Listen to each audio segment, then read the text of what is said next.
ایک تو وہ آدمی جو سفر کر رہا ہے, اب دیکھیے میں ایک ریسرچر کے تحت کہوں کہ وہ آدمی دیکھتا ہے کہ اس کتاب میں اور اس کتاب میں مثلاً یہ 10 دن کا معاملہ ہے, یہ 15 دن کا معاملہ ہے, کہ اس میں ڈفرینس کیوں ہے, کہ کتنے دن قیام کرے گا تو سفر, اور رمضان میں اگر وہ مستقل سفر کر رہا ہے تو اس کی کیا احکامات ہیں, کب وہ روزہ رکھے گا نہیں رکھے گا, اور اس کی قضا کیسے ہوگی. دیکھیں جو مسافر ہیں وہ صحیح بخاری کے اندر تو 19 دن کا ذکر آیا ہے, جو سب سے مضبوط قول ہے وہ تو یہی ہے. لیکن عموماً جب ہم سفر میں روزے سے متعلق پوچھ رہے ہوتے ہیں اس میں تو سب کے سب لوگ مسافر ہی ہوتے ہیں, کیونکہ جو ٹرانزیشن پیریڈ ہے, مثلاً آپ کراچی سے فیصل آباد اگر آئے ہیں سپوز 3 مہینے کے لیے, روزہ تو آپ کے لیے ایشو اس وقت ہے جب آپ کراچی سے فیصل آباد کا درمیانی سفر اختیار کر رہے ہیں. اچھا, تو یقیناً وہ تو آپ مسافر ہی ہیں, کیونکہ مسلسل ٹرانزیشن پیریڈ میں آپ کسی ایک جگہ تو آپ 19 دن کے لیے رک بھی نہیں رہے, تو اس دوران آپ اپنا روزہ چھوڑ سکتے ہیں. 19 دن آپ کہہ رہے ہیں یہی رہے گا جی, 19 دن یعنی آپ 19 دن درمیانے سفر, جی درمیانہ جو سفر ہے وہ تو آپ ہے ہی مسافر ہے نا. میں وہ بات کر رہا ہوں کہ جو 19 دن کے لیے آپ اگر کہیں جائیں نا, 19 دن سے زیادہ کے لیے, تو آپ وہاں پہ مقیم ہیں, ٹھیک ہے نا. تو پھر وہاں پہ جب آپ پہنچ گئے وہاں تو آپ نے روزے رکھنے ہی ہے نا. میں راستے کی بات کر رہا ہوں کہ یہ جو تردد ہوتا ہے نا روزہ چھوڑنے والا, وہ تو راستے میں ہے نا. جب آپ سٹیبل کنڈیشن میں بیٹھے ہیں, بھلے 5 دن کے لیے بھی گئے ہوئے ہیں, مثلا میں یہاں سے 5 دن کے لیے کراچی چلا جاتا ہوں, تو مجھے تردد تو یہاں سے کراچی پہنچنے میں, جب میں کراچی جا کے پہنچ گیا اپنے گھر میں 5 دن کے لیے, بھلے میں مسافر ہوں, میں چاہوں تو روزہ چھوڑ بھی سکتا ہوں, لیکن بعد میں تو مجھے ہی رکھنے ہیں. تو مجھے کیا مسئلہ ہے کہ میں روزہ نہ رکھوں, کیونکہ بعد میں تو مجھے بڑی تکلیف ہے رکھنے میں, اس وقت تو ایک ماحول بنا ہوتا ہے. لیکن سفر کے دوران وہ مشقت والا کام ہے. وہ بخاری مسلم میں حدیث ہے, نبی علیہ السلام ایک جگہ سے گزرے, آپ نے دیکھا کہ ایک شخص کے اوپر لوگوں نے سائبان کے ذریعے سایہ کیا ہوا ہے, تو آپ نے فرمایا اسے کیا ہوا ہے, سب لوگ اس کی خدمت میں لگے ہیں. تو اللہ کے نبی علیہ السلام کو بتایا گیا کہ اس نے تو روزہ رکھا ہے, تو آپ نے فرمایا اس نے روزہ رکھ کے سب کو ایک تکلف میں ڈالا ہوا ہے, تو سفر میں روزہ رکھنا کوئی نیکی کا کام نہیں ہے. اچھا, یہ آپ نے اس موقع پہ ارشاد فرمایا. اچھا, اس سے بعد لوگوں نے یہ رزلٹ نکال لیا کہ سفر میں روزہ رکھنا حرام ہے, کیونکہ حضور نے تو کنڈیم کیا. لیکن مسلم شریف میں حدیث موجود ہے, ایک صحابی نے پوچھا رسول اللہ صلی اللہ علیہ وآلہ وسلم, یہ قرآن پاک میں تو اللہ تعالیٰ نے کہا ہے کہ مسافر بھی اور مریض روزہ جو ہے وہ موقوف کر سکتا ہے بعد کے دنوں کے لیے, تو کیا میں سفر میں روزہ پھر نہ رکھوں؟ تو آپ نے فرمایا یہ ایک رخصت ہے, چاہو تو لے لو اور رکھنا چاہتے ہو تو رکھ لو. اب ڈپینڈ کرتا ہے نا کہ وہ سفر کس نوعیت کے. مثلا آج کل جو سفر ہے, میں آلموسٹ 15 سال تک ایک ایسے روٹ پہ سفر کرتا رہا ہوں, اسلام آباد سے جیلم اور جیلم سے اسلام آباد کے, میرے ہر رمضان کے 8 روزے تو سفر میں آتے تھے. اچھا, لیکن میں اگر وہ 8 چھوڑوں تو شوال میں تو مجھے ہی رکھنے ہیں, لیکن مجھے کیا تردد ہے, میں یہاں سے آئی ایس میں بیٹھتا ہوں, 2 گھنٹے بعد جا کے اتر جاتا تھا. وہ 2 گھنٹے کی تکلیف جو آج کل ایز سچ کوئی تکلیف نہیں جی ٹی روڈ کے اوپر, اور اگر اس والے میں ہے جس سے ہم آئے ہیں, لیکن وہ اگر آپ کو فیل ہو رہی ہے تو ٹھیک ہے, چھوڑ دیں, وہ آپ کا رائٹ ہے, آپشنل ہے. آپ یہ بھی نہیں, آپ ایون اگر ہوائی جہاز کے ذریعے بھی سفر کرتے ہیں تب بھی آپ روزہ چھوڑ سکتے ہیں, وہ شریع حکم کوئی نہیں بدل سکتا, رکھ بھی سکتے ہیں. اچھا, بخاری مسلم میں ایک حدیث ہے کہ نبی علیہ السلام ایک سفر کے دوران تھے, تو آپ صلی اللہ علیہ وآلہ وسلم کے چند ساتھیوں نے روزہ رکھا ہوا, چند نے چھوڑ دیا.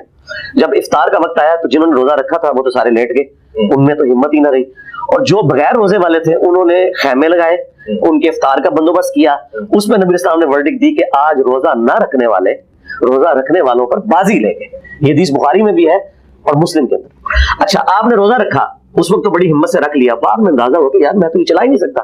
تو بخاری مسلم میں حدیث ہے کہ نبی علیہ السلام جب فتح مکہ کے لیے نکلے تو عصر کے وقت میں جا کے آپ نے اعلانیہ صحابہ کو جمع کیا اور یوں پیالہ فضا میں بلند کیا اور روزہ اپنا توڑ دیا عصر کے وقت, حالانکہ پیچھے 2.5-3 گھنٹے ہی رہ گئے تھے. اور آپ نے فرمایا کہ سب لوگ روزہ توڑ دو, کیونکہ آگے جنگ ہونے والی تھی.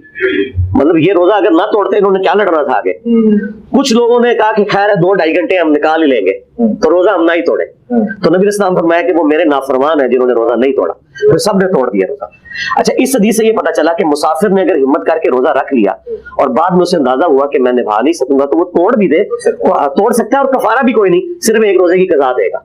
اس پہ یہ نہیں ہوگا کہ آپ 60 روزے اس نے رکھنے ہیں. اس سفر میں ایک اللہ تعالیٰ نے ایک گنجائش رکھی ہے. ٹھیک ہے, سنن نسائی میں ایک حدیث ہے, سیدہ عائشہ کہتی ہیں کہ ایک سفر کے دوران رمضان کا مہینہ تھا, نبی علیہ السلام نے روزہ چھوڑ دیا اور میں نے رکھ لیا. نبی علیہ السلام نے قصر نماز پڑھی اور میں نے پوری نماز پڑھی.